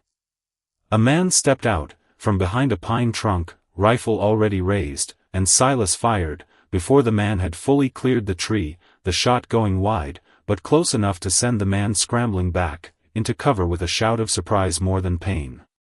"Marsh!" Silas's voice, sharp, urgent. "The satchel." Margaux understood in the same instant Marsh did. If this was about the ranch, about the fraud, about silencing her testimony for good, then the documents in that oilcloth satchel were worth more to whoever was out there in the trees than either of their lives. Marsh had already wrapped both arms around it, pressed flat against the wagon bed, shielding it with his own body, without a word needing said. "Go," Silas said to Emmett, low, urgent. "Get them moving. Now, while he's still finding his feet." Emmett cracked the reins hard, and the wagon lurched forward out of the ditch, wheels screaming against rock, and Silas fired twice more, into the tree lean, cover fire, buying them the seconds they needed to get up to speed on the narrow road. Tobias's horse, spooked past reason now, bolted sideways into the brush at the road's edge, and for one heart-stopping second Margaux thought the boy would be thrown clean off, and left behind, exposed, alone against whoever was still out there among the trees. He wasn't. Hung on, hauled the animal's head back around by main force, and sheer stubbornness, and came pounding back, onto the road not 10 yards behind the fleeing wagon, low over the horse's neck, face white as the mist still clinging to the ground around them. A third shot rang out behind them. Wide. The wagon had cleared the worst of the exposed stretch, the trees on the near side thinning, into open scrubland, where a rifle had a far harder time finding a target worth the risk of the shot. They didn't slow, until the depot's water tower showed itself above the tree lean a full 20 minutes later, and even then Silas kept the rifle across his knees the whole rest of the way, eyes never fully leaving the road behind them. At the depot, breathless, shaking, they climbed down, from the wagon, into a world that seemed, absurdly, entirely unbothered by what had just happened 3 miles back down that road. A porter loading trunks. A woman selling apples from a basket. The ordinary business of an ordinary morning, going on exactly, as if 2 people hadn't nearly died in the trees a half hour before. "You're bleeding," Margaux said, suddenly, seeing the dark stain spreading along Silas's sleeve. "Graze. Nothing more." "Silas." "Nothing more," he said again, firmer, and pulled his coat tighter, over it like the matter was settled, though his face had gone pale enough underneath the dust, and the fear, that she didn't believe him for one single second. Marsh, still clutching the satchel to his chest like it might sprout legs, and run off, if he loosened his grip, crouched down suddenly beside the ditch at the road's edge, where something pale had caught his eye against the dark mud. "Boone." His voice had gone sharp, urgent. "Come look at this." It was a scrap of paper. Half trampled into the mud by a horse's hoof, but not destroyed, folded once, water-stained at one corner, but the handwriting across it still plain enough to read. "Doyle. The woman rides Thursday. Stop her before Millstone. Whatever it costs." Margaux stared at it a long moment, her heart still hammering, from the ambush, and felt something colder and steadier settle in underneath the fear. Because here, finally, after 3 years of running, from a shadow, with no shape she could ever quite pin down, was the shadow's own handwriting. Proof. Not a forged signature this time, not a falsified ledger entry built to look like her own hand. His. Renwick's own words, in his own hand, ordering her stopped whatever it costs. "He signed it," she said, almost disbelieving. The fool actually signed it. Men who've gotten away with things a long while start believing they can't be caught, Marsh said, taking the paper from her carefully, folding it into the satchel, with the rest. Overconfidence. It's the one mistake that undoes nearly every case I've ever worked, given enough time and enough patience to wait for it. Silas stood beside the wagon, one hand still pressed against the graze along his arm, looking down the empty road behind them, where the mist was already burning off under the climbing sun, where somewhere back among those pines a hired gun named Cutter Doyle was very possibly still standing, furious, having just watched his quarry escape along with the one piece of evidence that could finally tie his employer's name to everything that had happened. "Trains in 20 minutes, Emmett called, from the depot platform, his voice still not quite steady. Margaux looked at Silas. At the blood on his sleeve. At the satchel clutched tight in Marsh's arms.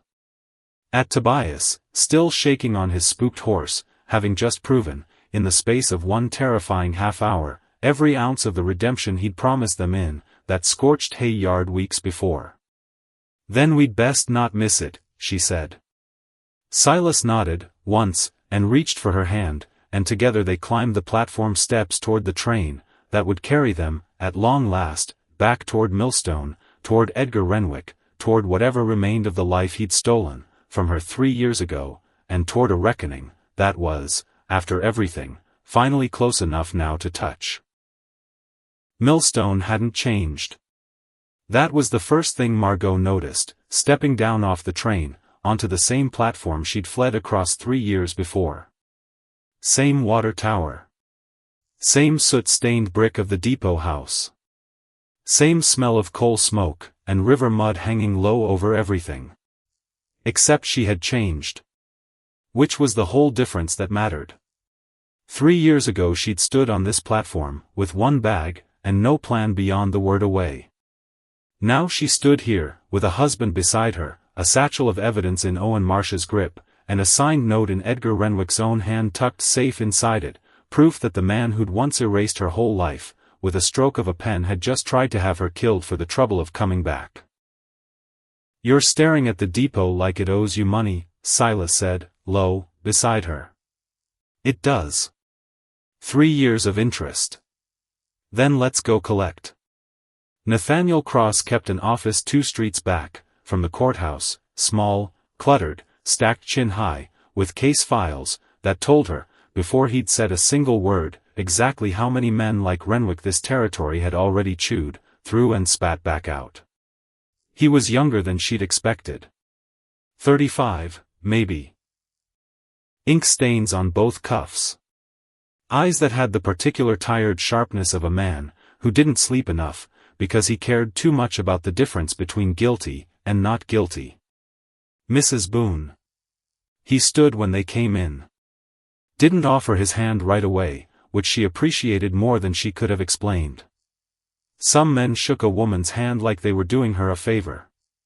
This one waited to see if she wanted it first. "Mr. Marsh wired ahead. Said you'd bring something worth my time." "We did." Marsh set the satchel on the desk. Unwrapped the oilcloth. Laid the note flat, the mud-stained corner, the water damage, Renwick's own hand spelling out an order to stop her whatever it costs. Cross read it twice. The second time slower than the first. "Well." He set it down careful, like it might still be loaded. "That's either the best piece of luck I've had in 4 years of this job. Or the worst mistake a guilty man's made, since I started prosecuting them." "Which is it?" Silas said. "Both. Usually is." Cross sat back down, pulled a fresh sheet of paper toward himself, dipped his pen. "Tell me everything, Mrs. Boone. Start from Millstone, 3 years back. Don't leave out the parts that make you look bad. Juries trust witnesses who admit to being scared more than witnesses who claim they never were." So she told him. Told him about Edgar Renwick's office, with its leather chairs, and its mahogany desk. About the dinners at his house, the introductions to his wife, the slow creep of suggestion into demand. About the ledgers. The falsified entries. The clerk code, that wasn't hers, laid over transactions she'd never touched. Cross wrote fast, stopped her twice for dates, once for an amount, and when she finished he sat back, and looked at her a long moment. "That's good," he said. "Detailed. Consistent with what Marsh already sent ahead by wire." He glanced at Silas. "There's a complication, though. Renwick's attorney will argue this note is meaningless, without a witness to place it in his actual hand. A signature alone, even his own initials, a good lawyer calls forgery, same as you called forgery on that mortgage." "There's a hand expert," Marsh said. "Same one out of Denver, who confirmed the mortgage forgery. I've already got him comparing this note against confirmed samples of Renwick's writing, from his bank correspondence." "Good. We'll need him on the stand." Cross set his pen down. "There's one more thing. And I want you both to hear it plain, before we go any further, because I won't sugarcoat what we're up against." "Say it," Margaux said. "Renwick spent 10 years building himself into a pillar of this county. Bank vice president now. Sits on 2 charity boards. Donates to the church roof fund every single Christmas, and donates loud enough that everybody remembers it come spring. Juries don't like convicting men like that. It offends something in them. Makes them feel foolish for having trusted him this long." Cross's jaw tightened. "So we don't just need to prove he did it. We need to make 12 ordinary men understand why a man, who looks that respectable, would do something this ugly. We need the pattern. Not one crime. A habit." "The water rights swindle," Silas said. 12 years back. My family. And the other family up the valley, who lost their bottomland. That helps. If we can place him there under whatever name he was using at the time, and tie it to this same handwriting, this same method, small, patient, always denying it to the last, that's not one bad decision anymore. That's a man's whole character laid bare." "There's Whitfield too," Marsh said. "The retired bank president, from the original Millstone investigation. I spoke with him myself, out in San Francisco. He's willing to testify that the inquiry into Mrs. Boone was rushed. Incomplete. That there were irregularities in the ledgers he was told, at the time, not to look at too closely." "Told by who?" Cross said. "Renwick's father-in-law. Sat on the bank's board back then. Still does." Cross exhaled, long, slow, and something in his face shifted, sharpened, the look of a man who'd just been handed a case worth losing sleep over in the good way instead of the bad. "Grand jury convenes in 6 days, he said. I'll need Whitfield here inside 4. Mrs. Boone, I'll need you prepared to testify in full, and I want you ready for Renwick's attorney to come at you hard about why you ran 3 years ago instead of staying to fight." "I know why I ran." "I know you do. Questions whether 12 strangers will understand it same, as you do, once a sharp-suited lawyer's finished twisting the words around." Cross looked at her steady. "Can you handle that?" Margaux thought about 7 towns in 3 years, and every single one of them a place she'd had to leave, before anybody looked too close. "Yes," she said. "Good." Cross stood. "Then let's go to work." Whitfield arrived on the 4th day, thinner than Margaux remembered, older, the particular kind of frail, that comes not from age alone, but from years of carrying something heavy in silence. He found her outside the courthouse the morning, before the grand jury convened, and stood there a moment, before he could make himself speak. "Mrs. Boone." His voice shook slightly. "I owe you an apology I should have given 3 years ago." "You don't owe me anything, Mr. Whitfield." "I do. I suspected. Not proved, not the way you've since proved it, but I suspected, and I let the board's comfort matter more than a young clerk's whole future." His hands, folded in front of him, trembled faintly. That sat on my conscience a long while now. I mean to put it right, whatever's left of it to put right. Then testify plain, she said. That's the only putting right that matters now. He nodded, slow, and something in his face eased slightly, the particular relief of a man finally allowed to set down a weight he'd carried alone far too long. The grand jury returned an indictment inside 2 days. 18 counts. Embezzlement, fraud, falsifying records, and, new, this time, because of the note found in the mud on that ambush road, conspiracy to commit assault. Renwick's bail was set high. His attorneys paid it within the hour. He'll run, Silas said, that night, in the hotel room they'd taken near the courthouse, pacing in a way Margaux hadn't seen from him yet, not even the night of the fire. Man's got money enough to disappear clean, and enough warning now to plan it proper. Cross thought of that already, Margaux said. Put a watch on the rail depot. And the river docks besides. Should have thought of it, before setting bail that low. It's set by law, Silas. Not by what a judge fears a rich man might do with it. He stopped pacing. Looked at her a long moment. You're calmer about this than I am. I've had 3 years' practice being calm about things that terrify me. She said it simple, no bravado in it. Doesn't mean I'm not scared. Means I've learned scared doesn't have to show on the outside of a person. He crossed the room. Sat beside her on the edge of the bed, close, his shoulder against hers. I keep thinking, he said, quiet, about that road. The shot that missed you by inches. I know. If it hadn't missed. It did. She took his hand, steady, certain.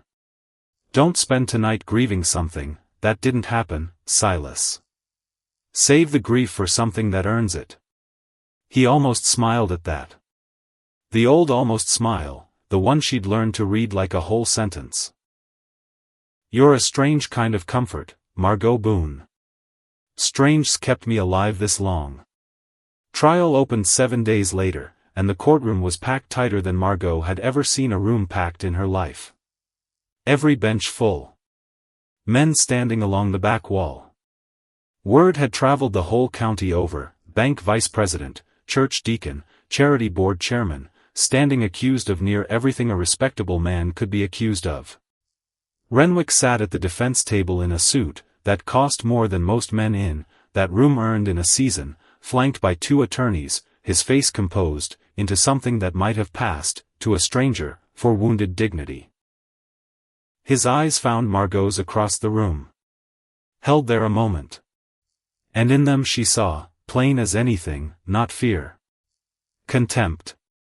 The particular contempt of a man, who still, even now, even facing 18 counts, believed himself above whatever this room could do to him.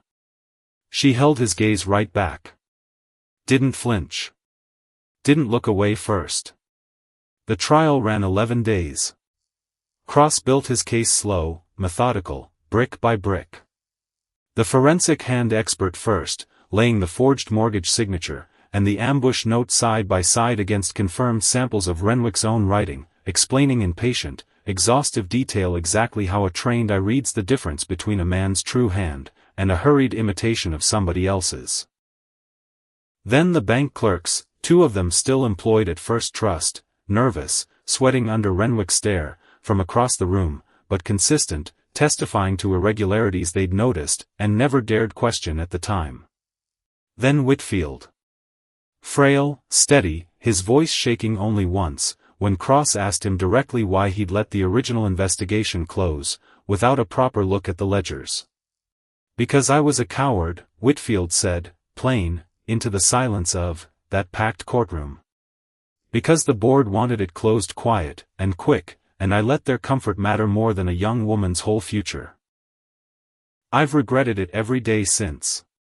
I'm here now, because regret alone was never going to fix what I broke. Renwick's attorney rose to cross-examine, tried to paint Whitfield's guilt as unreliable, a bitter old man inventing grievances against a bank, that had long since retired him. Whitfield didn't waver. Just repeated, calm, the same plain facts, until the attorney gave up, and sat back down.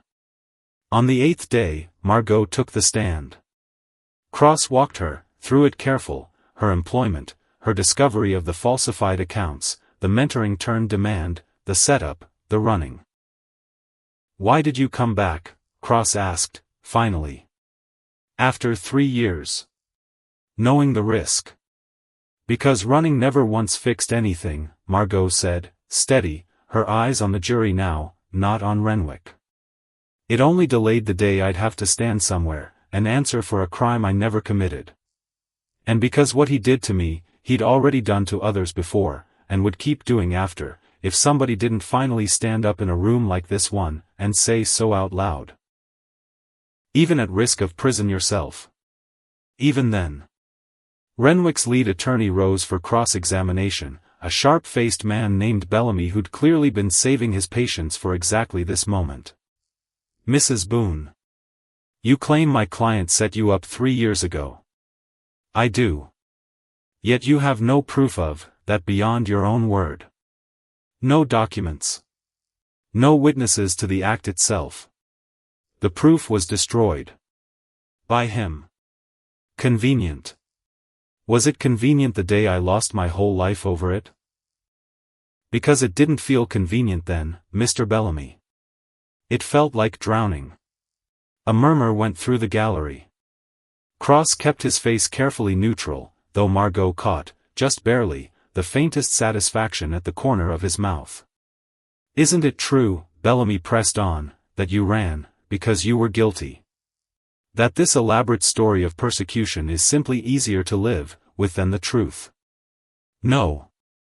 "Then why run? If you were truly innocent, why not stay and fight?" "Because I was 23. Alone. No money for lawyers, no family standing behind me, and a man across the table, from me who'd spent 15 years building the exact kind of reputation this whole town would believe, over mine without a second thought." Her voice didn't shake. She made certain of that. "I ran because I understood, even at 23, exactly how this room would have gone for me back then. I came back now, because I finally had something I didn't have 3 years ago." "And what's that, Mrs. Boone?" "A husband who believed me enough to spend his own money proving it. And a lawman brave enough to sit on a telegraph a few extra days, so I'd have the chance to try." Bellamy's jaw tightened. He had no answer ready for that one, and it showed. "No further questions," he said, and sat down. Renwick took the stand himself on the 9th day. Smooth. Composed. Denied everything with the practiced ease of a man who'd been rehearsing denial for a decade. Painted himself a victim of jealous subordinates, and an overzealous prosecutor chasing headlines at the expense of an innocent man's good name. His wife testified, after him, tearful, speaking of his charity work, his devotion to their children, the unthinkable cruelty of these accusations against a man she'd known and loved for 18 years.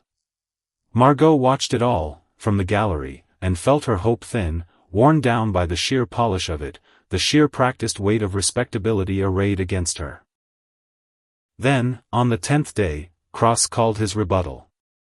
A forensic accountant walked the jury, through the money trail, patient, exhaustive, showing exactly how funds had moved, from the bank, into accounts controlled, however carefully disguised, by Renwick himself. Dense. Technical. But damning, each figure landing like another brick in a wall the jury could no longer pretend wasn't there. Then the hand expert, one final time, laying the water rights papers, from 12 years back, recovered by Marsh, from the retired land clerk's own files, beside the forged mortgage amendment, and the ambush note, showing, line by line, letter by letter, the same hand across a decade, and 3 separate crimes. One man, the expert said, plain, into the hushed courtroom. One pattern. Repeated, refined, and repeated again, over 12 years, and at least 3 families I am aware of, likely more I am not. Closing arguments came on the 11th day. Cross spoke first, methodical, connecting every thread, the water rights swindle, the millstone fraud, the forged mortgage, the ambush on a lonely road, into one unbroken line running straight, through Edgar Renwick's whole adult life. This is not a man, who made one mistake, Cross told the jury, his voice carrying to the very back wall, where men still stood 3 deep. This is a man, who found something, that worked, patient, quiet, always denying it to the last breath, and did it again. And again.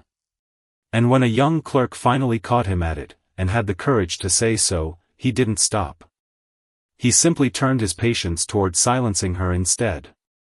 The only difference between what he attempted 12 years ago, and what he very nearly finished 3 weeks ago on a lonely road outside Ashford Creek, is time, and money, and the confidence, that comes from getting away, with it long enough to believe he always would.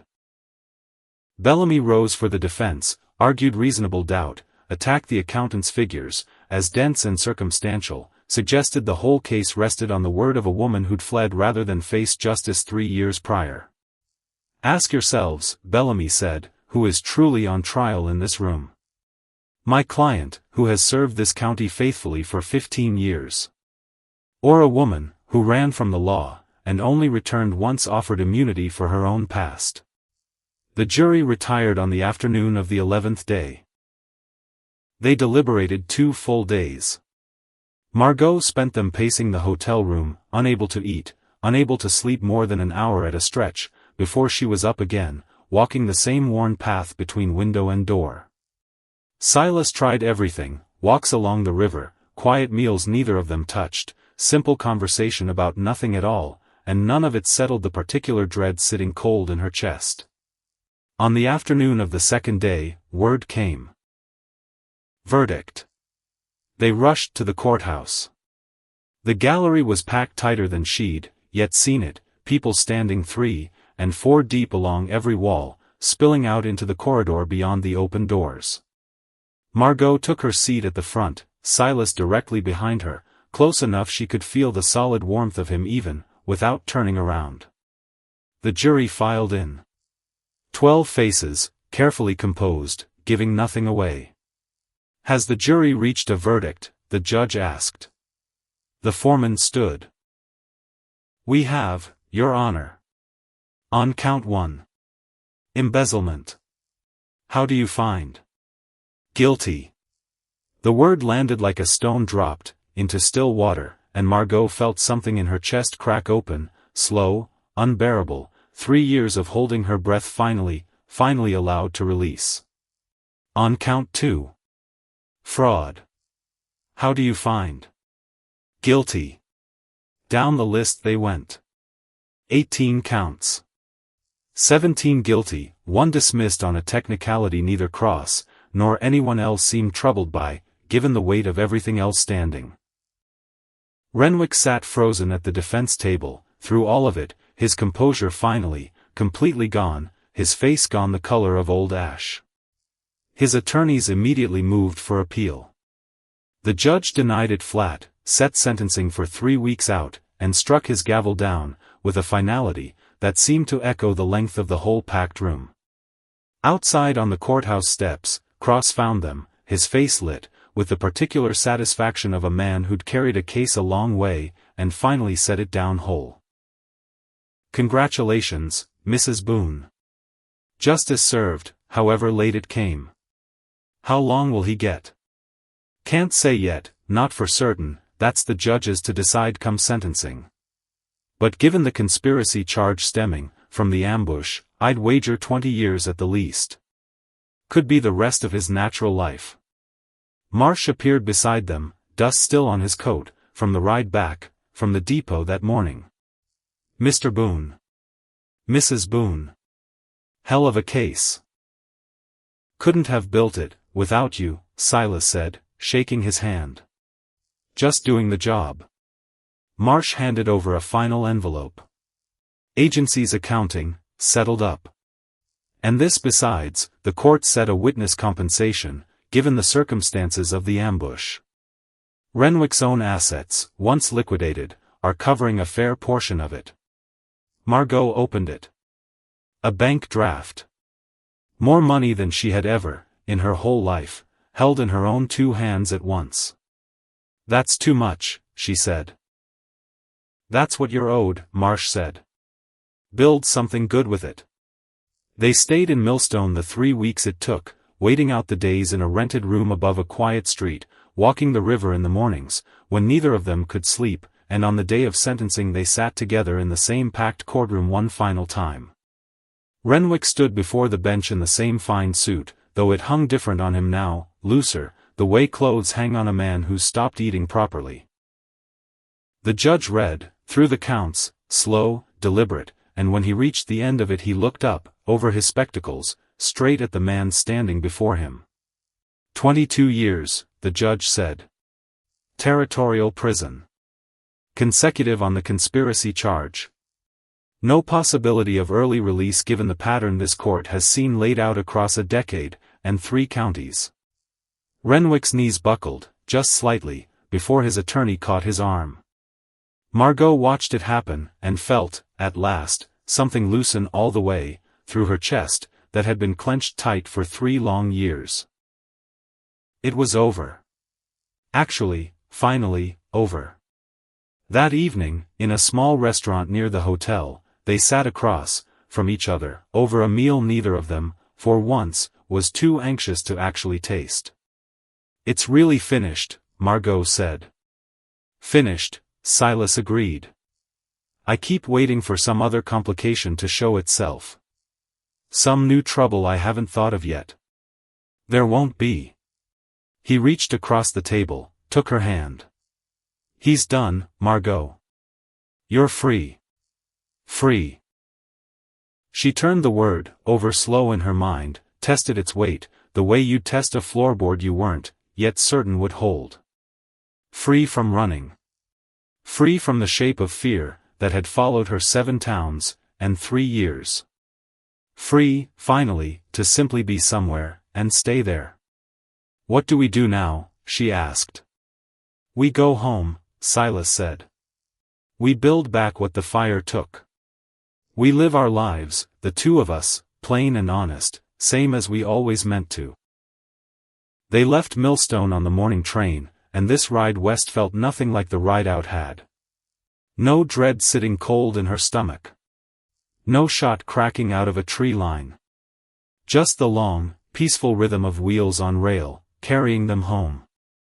Tobias met them at the Ashford Creek depot, having ridden the whole way in, from the ranch the moment word reached him by wire. He looked older than the boy who'd nearly been thrown, from his horse on, that ambush road, his face lined now, with something steadier, something earned. "How'd it go?" he asked, unable to wait even, until they'd climbed down, from the platform. 22 years, Silas said. "It's done." Tobias let out a breath he'd clearly been holding the whole ride in. "Ranch is standing," he said. "Fence mended proper this time, not just patched. Emmett and I saw to it every day you were gone." "I know it," Silas said, and something passed between the 2 of them, quiet, unspoken, a debt being settled in the only currency that had ever truly mattered between them. The ranch, when they rode up, into the valley, that afternoon, looked exactly as it always had, and entirely different besides. Same timber house, same wide porch, same mountain standing white-capped behind it all. But the hay store had been rebuilt, fresh lumber pale against the older, weathered boards around it. The north fence stood true, and straight, every post set deep, and proper, nothing left of the deliberate break, that had started this whole chain of trouble weeks before. "Feels different," Margaux said, standing in the yard, being back. "Everything feels different," Silas said. "Like a person can finally breathe proper again." The months that followed built themselves slow, and steady, the way good things mostly do. The bank draft, from the court, together with the ranch's own accumulated earnings, went first toward the hay store's full rebuild, and then toward buying out the note entirely, Silas walking into First Trust's Ashford Creek branch office himself, cash in hand, to settle a mortgage that had never, in truth, carried the terms Renwick's forgery had claimed it did. Feels strange, he told Margaux, that evening, owning this place clean, and outright for the first time, since my father signed that original note. Feels earned, she said. Which is better than strange. They hired Tobias on full-time, that same season, no longer day wages, but a proper position, and the boy threw himself into the work, with a fierceness that spoke plainer than any apology could have of exactly how seriously he'd taken the debt he still felt he owed. Emmett came alongside him most days too, glad of the steady work, and by autumn the ranch was running smoother, fuller, than it had in the whole 10 years, since Silas built it up from nothing. Margaux started baking again that same fall. Not out of necessity this time, but because she'd missed it, the plain honest satisfaction of dough rising under her hands, and Silas built her a proper outdoor oven, without her even having to ask, because he'd noticed, the way he noticed most things about her by then, and hadn't needed the noticing explained. She sold bread at the Saturday market in town, and the same faces who'd once whispered behind their hands watched her now, with something closer to respect. Even Ruth Pemberton showed up eventually, hesitant, awkward, standing at the edge of Margaux's stall long enough, that it became clear she meant to say something, and simply couldn't find where to start. Mrs. Boone. Ruth's voice had none of its old sharpness in it. I heard about Millstone. About the trial. You heard right. I was wrong about you. Ruth swallowed, hard, the words clearly costing her something. Cruel, and wrong, and I've thought on it more than I care to admit, since that day outside the land office. Margaux studied her a long moment. Could have made her work harder for it. Chose not to. We all make mistakes, she said. Some cost more than others. Thank you for saying so plain.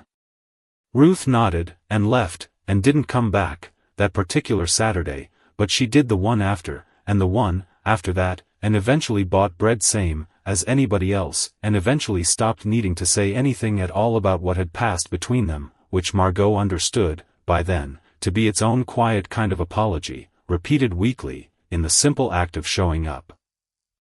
Winter came hard, that year, same as Silas had always warned her it would. Snowed in near 3 weeks running, cattle lost despite every precaution, the work relentless, and unglamorous and exhausting in ways she'd never once imagined back, when she was still dreaming of security she couldn't, yet picture the true shape of. But it was theirs. Earned, held, built by their own 2 hands, and the hands of the people they'd chosen to trust along the way. They never had children of their own. It simply never came, the way some things simply don't, and neither one of them spent much grief on it, because the ranch itself had a way of filling up regardless, hired hands who stayed on, and became something closer to family, Emmett's visits growing more frequent, as the years wore on, and Tobias most of all, who by his 3rd year on the ranch had earned himself not wages alone, but something neither Silas nor Margaux had ever formally named out loud, though both of them understood it. Plain enough between themselves. He's near enough family, Silas said one evening, years on, watching Tobias break a new gelding out in the corral, with a patience that had grown into him slow, the same patience Silas himself had once shown a wary bride on a cold March morning. He is family, Margaux said. Has been a good while now. We just never got round to saying so out loud. They said so eventually. Formal, on paper, the way Silas did most things that mattered, naming Tobias heir to the ranch, same as any son would have inherited, the boy standing in their kitchen, when they told him, hat in his hands, unable at first to find any words at all worth the moment. I don't know what to say, he managed finally. Don't say anything, Silas told him. Just keep doing what you've been doing. That's thanks enough. The ranch grew across the years that followed.